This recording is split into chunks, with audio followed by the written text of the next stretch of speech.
Hey there and welcome back to the channel. So what we're doing on this week's episode is actually tackling that ugly corner from which I've been recording for quite some time, and every single time I look at the videos it's been irking me so much. So we're going to turn this into this,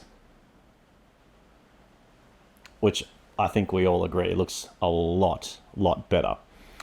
Right, so what we're going to be doing is essentially just like every other workshop project here. We're just cutting up boxes and putting them on a wall. So I'll spare you all the boringness of me cutting up melamine, screwing it together. But essentially what we've done is created this. So it's just a box, just like any other box I've put on the wall.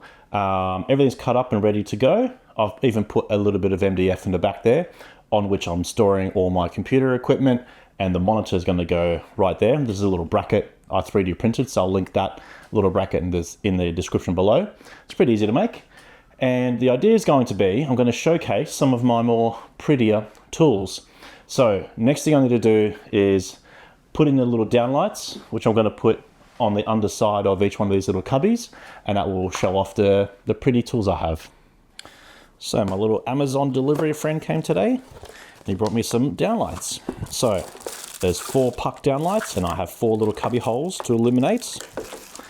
And there's even a little remote and the wireless controller, as well as this thing plugs directly into the outlet on the wall. So AC adapter, which is fantastic, because what I'm planning to do is plug a little HomeKit adapter here, and I can control it from the HomeKit app directly on my phone. So when I walk into the workshop and I push my on button and all the lights come on, these lights can come on too. And the good thing about this one is that it has a physical on-off switch, so I'm always going to leave it on, as well as it has a memory. So when the AC goes out, these things go off, and when you plug the AC back in, it goes to its last illuminated state, and that might be full brightness. And I can also control it via this little remote that comes with it. So it's got 25, 50, and 100.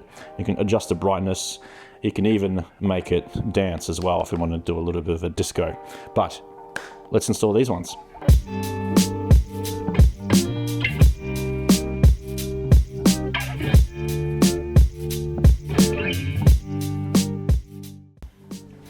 Right, next we just need to plug them all in and test that it works. Now, hindsight, it's probably best that you test it before you install everything, but I am not that bright.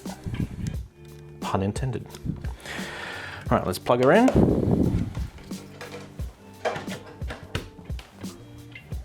Flick it on. There we go. Got the little remote. 25, 50, 100. All the way down. And it works. Off. Excellent. Right, so now we've got to undo all of this, because I want to route a little groove on the top in which all these cables will sit. So when this butts up against the underside of my cabinet, it's not going to sit a little bit proud. So let's do that.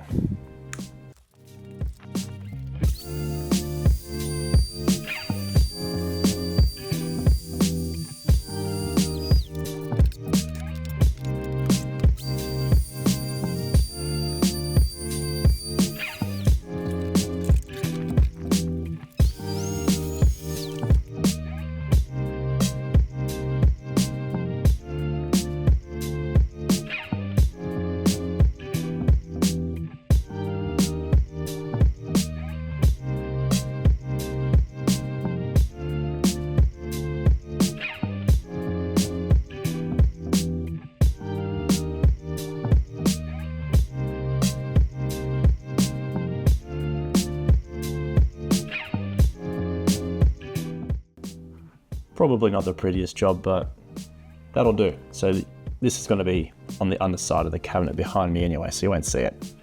I just wanted to keep those cables out of the way so I didn't pinch them.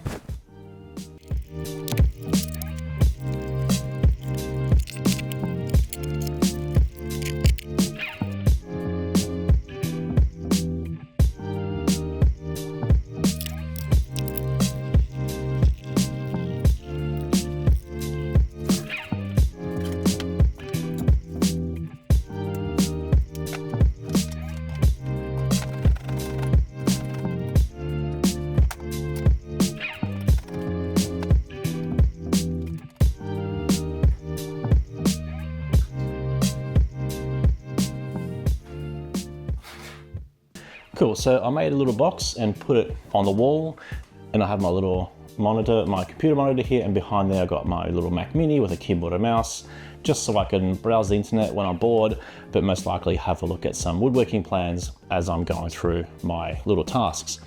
And I've already put in some recessed lights up there, which is quite nice, and they're just ones you can find on eBay. I think they're about 30 bucks from memory, and I can nicely showcase my beautiful Festool tool set, as well as my check square Dana-made. So thank you, Dainsy, and I'll link a link to these things below because it's all for a very, very good cause.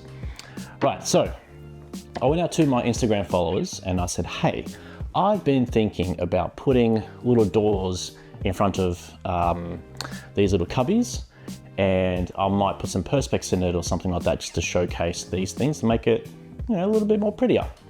And pretty much everyone said, probably not a good idea. It seems like a waste of time. It's just gonna be a really big faff to open the doors to get that tool. I was thinking, you know what? Stuff them. So what I've done is I've created some, this is just a test, and I've created some doors, some Rowland style doors, which I'm going to be putting in front of here. And that's just a bit of perspex. It still has a little plastic on there. But what I've done is cut out a little rebate. And I have a rebate router bit, and this is a 6.35 millimeter. So this is 6.35 millimeters rebated. And all it does is just give you a little lip on which that little perspex bit can rest. And I'll probably get those little tacks, or I might just probably just glue it in there. But this is just a test one, just a test run. So I have to do 3 more, like these ones. And next what I need to do is sand, which is everyone's most favorite job. And I'll cut out that rebate. And once those rebates are done, I'll do everyone's second most favorite job, is painting. So let's get to it.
I love watching paint dry, and that was most of my weekend, but we're done, so great.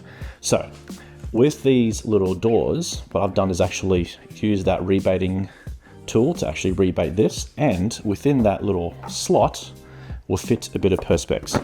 Now, when you round over or use a router bit around any kind of pattern, it leaves every single corner rounded. What you can do is actually get a chisel to make it 90 degrees. What I've opted instead is just using my sander to just round over the ends or the corners. It just makes things a lot easier. So I still have that little bit of plastic there. I need to peel that away once it's all done. And I have been thinking about how I'm going to secure this inside, otherwise it might just pop out when I open the door. And what I came up with is just these little brackets. 3D printed this in about 10 seconds, and all I'm going to do is just put them on the 2 sides like so, and that should hold that plastic in. It's not really going to go anywhere, and it's not under a massive load or strain, so it's not going to pop right out. You know, all I need to do is just screw those in and we are done. And after that, just do the hinges and mount it. So one thing I have actually noticed, when I make these cupboards to open outwards, what's actually going to happen, they're actually going to hit these overhead cupboards, because I deliberately made it a little bit lower so I can use this as a bit of a handle, so I don't have to install handles like I have on my drawers. Anyway, so it looks like what I need to do is chop down everything all the way down the line. Great.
And there you have it, another successful Richmond Woodworks Workshop Build Series project. Just rolls off the tongue now, doesn't it?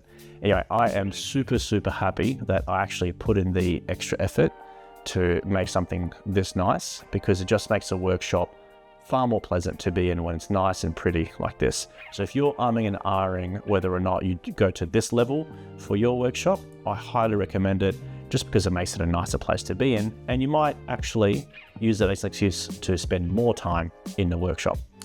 Anyway, that's it from me. I hope you have a lovely time in your workshop, and take care of yourselves, everyone. Goodbye.